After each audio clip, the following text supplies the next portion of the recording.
Howdy. So today I want to talk about what you can do if you've accidentally felted some of your fibre when you have dyed it.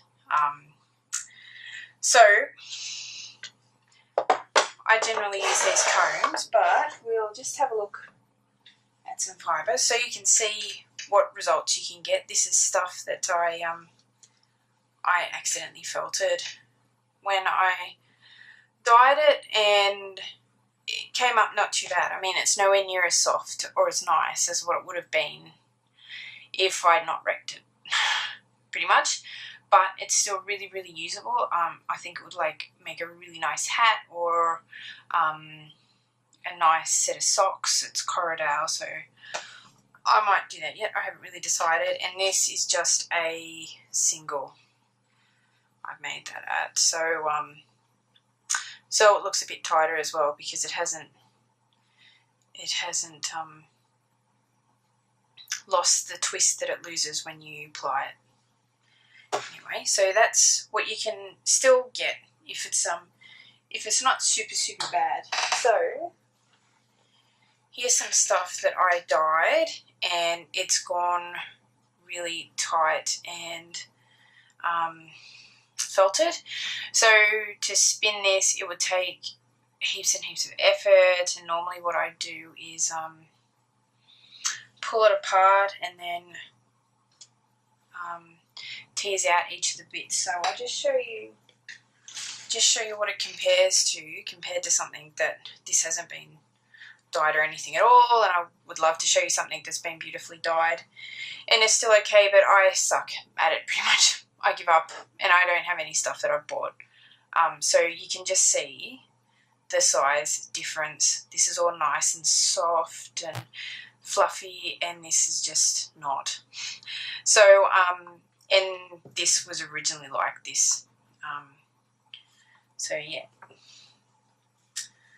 So that's that. Right. So you've got a couple of options. What you can do is you can split it up.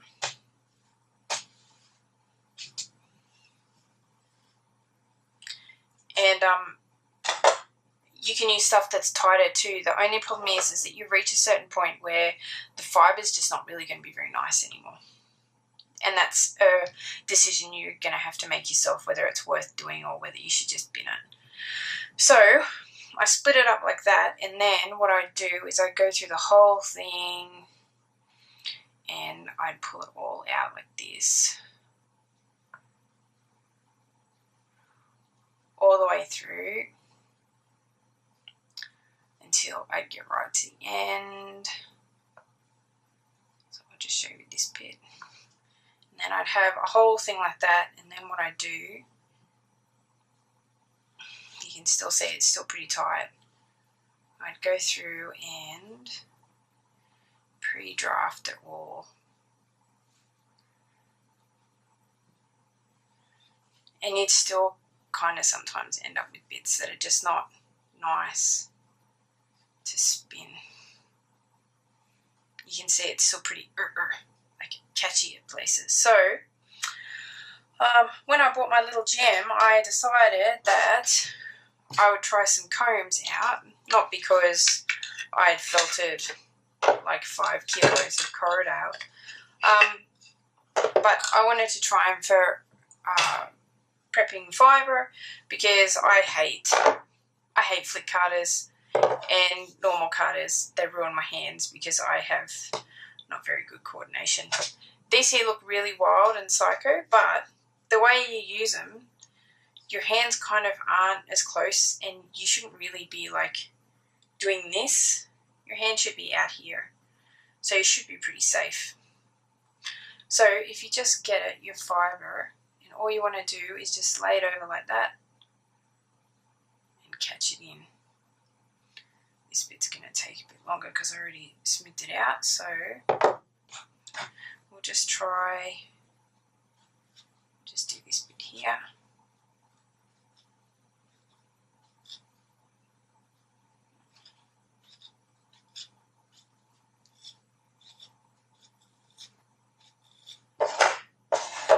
So pretty much I'm just holding it back here and flipping it down and on.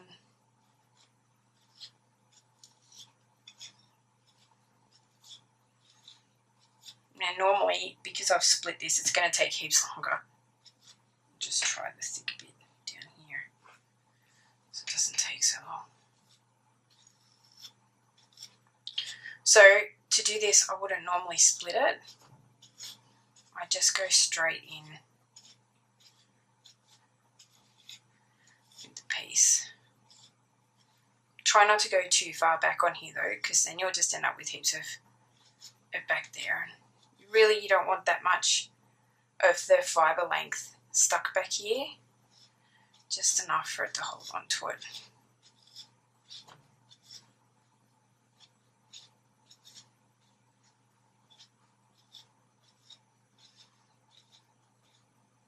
And because it's felted, I do kind of have to hold on to this a little bit, but I try not to hold on to it too hard, because otherwise you're holding on to the bits that are getting stuck in there, and that's not going to work.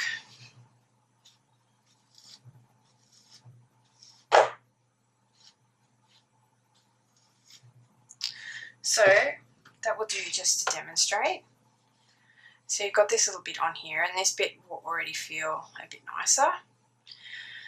So to get started, what you need to do is come in the back here and just pull it all up a bit. It just helps release it so it's not really tight down on the brush, on the comb I mean. And then what you want to do is these need to go perpendicular to each other, and you want to start right out at the end. Because it's that whole thing, you don't want to have a big chunk, because it's just going to pull it all out. And then you just end up with heaps of knots and stuff. You'll have lots more wastage, so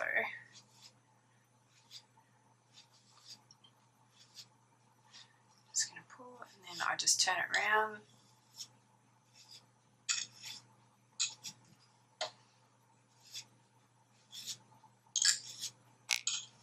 And then as you get less and less on, you can go a bit further back.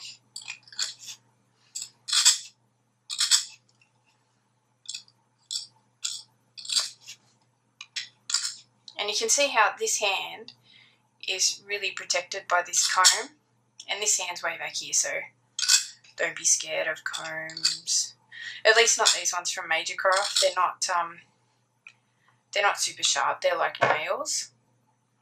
Probably thickness, but I know the Valkyrie ones I think are like Psycho needle sharp type things. So this bit here, you can just get rid of. It's waste, and you're going to get a heap of waste because it's all tangly. So to go through again, I'm just going to pick it all back up again. How often you need to go through is going to depend on a couple of things. How tightly it's felted, and also if there's a lot of variation in the colour of the dye, maybe you want to mix it up heaps. There isn't much variation in the dye for this one, but with the green there was heaps of variation, so I didn't do as many passes because I kind of wanted to keep that. I didn't want to lose the variation. If I just done 4 or 5 passes for each one, I would have lost all the pretty variation.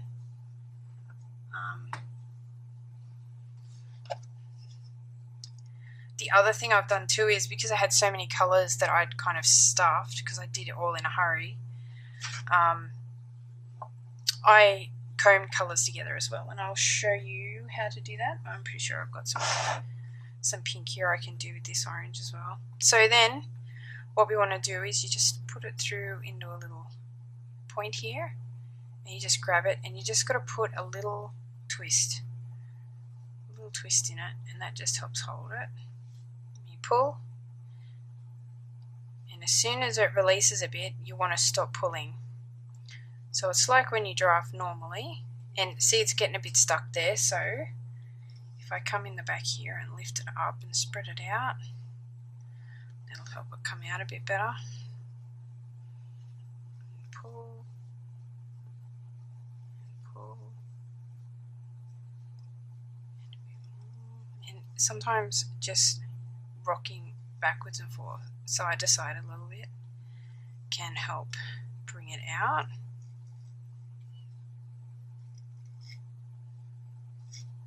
There you go. And we don't want this crappy bit because it's all the short broken fibers from when we because some of the fibers get broken when you break that bond of the felting.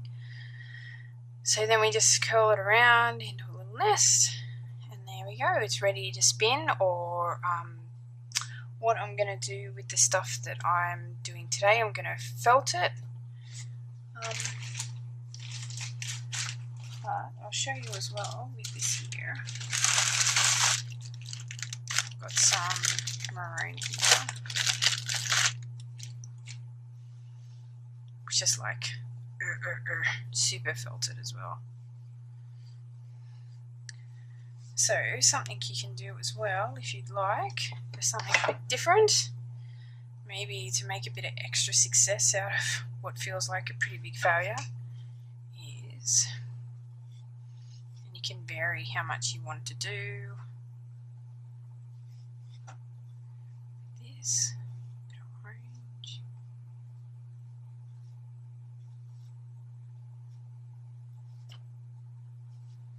And then some pink.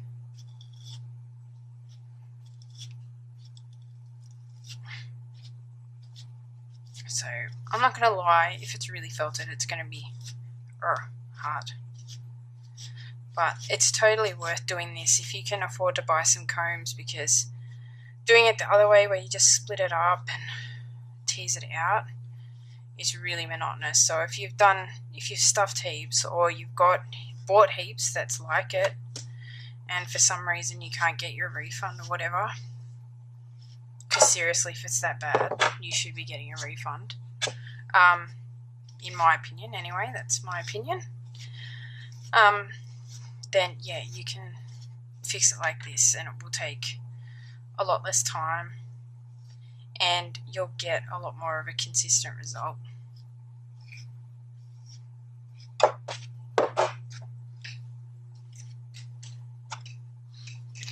So that's it there. I always think it looks kind of cute. I did a lot with yellow and red and orange, and it just turned out really great. I should have oops, I knitted it into a blanket. Anyway.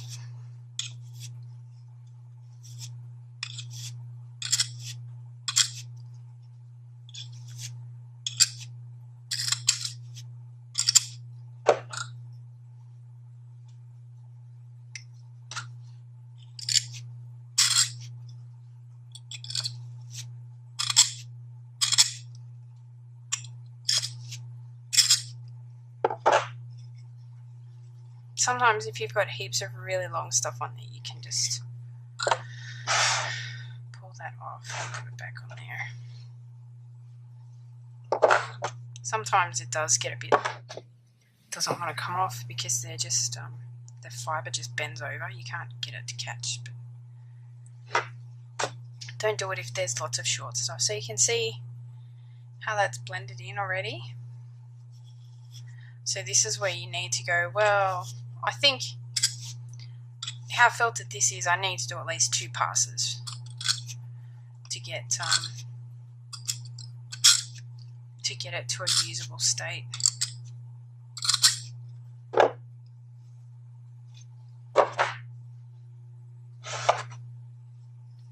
And I actually don't mind that blend either. That would spin up really nice, like that. That probably felt pretty nice too. But you get a feel for it. At least with this, you don't have to think, well, it's different when you do a raw fibre because you've got to try and get out all the vegetation and stuff as well. So at least this is clean. So we just pull it to a point again and give it a little twist.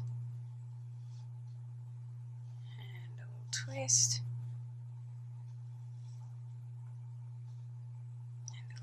twist. And I don't know whether you can see, but with my hand, what I'm doing, when I say a little twist, I'm putting my hand over and around, and when I bring my hand around, it kind of pulls these fibres from the top here around and under. So that's, if you can see that, that's what I mean by a little twist. So I'm just twisting them around there a little bit.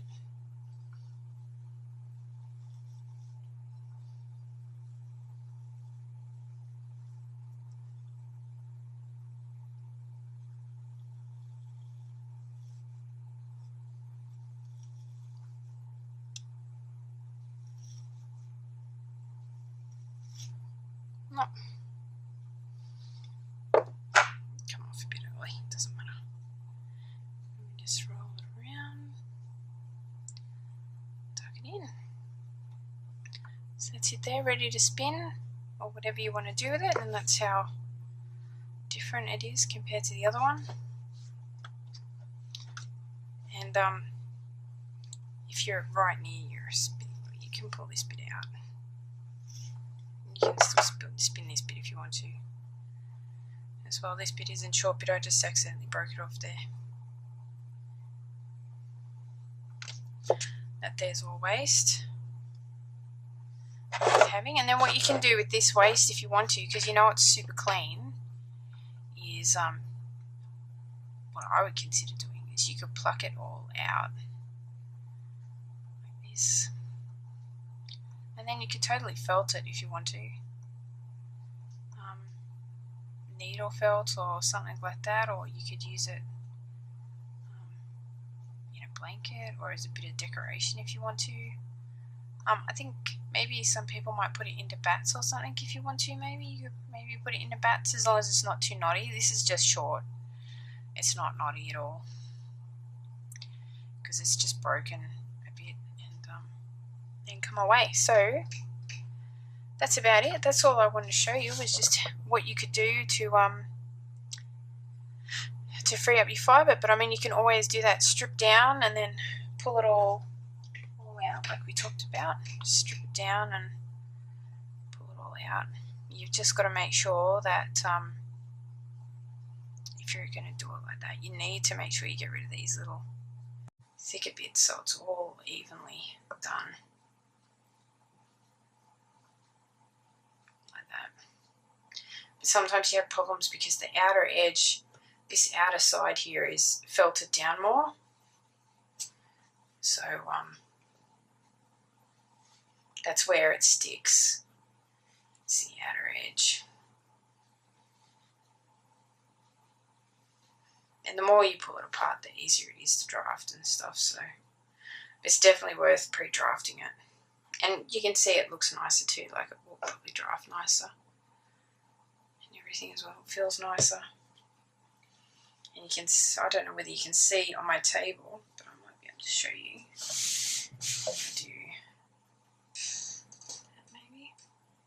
I'm not sure if you can see. There's all tiny, tiny little bits of fibre. It's all the yuck bits from where it's all breaking and stuff a little bit. So yeah, it won't be as nice as it was, so you might not be able to use it for a scarf anymore, but you could certainly use it for like a jumper or a blanket. I think it's worth doing if it's not too bad. So that's it. Hopefully soon I will have a video out for how to felt baby booties. That's what I'm getting this fibre ready for. So stay tuned, and I will have another video soon. And if you're really interested in the booty video, don't forget to subscribe. Thanks very much. Bye.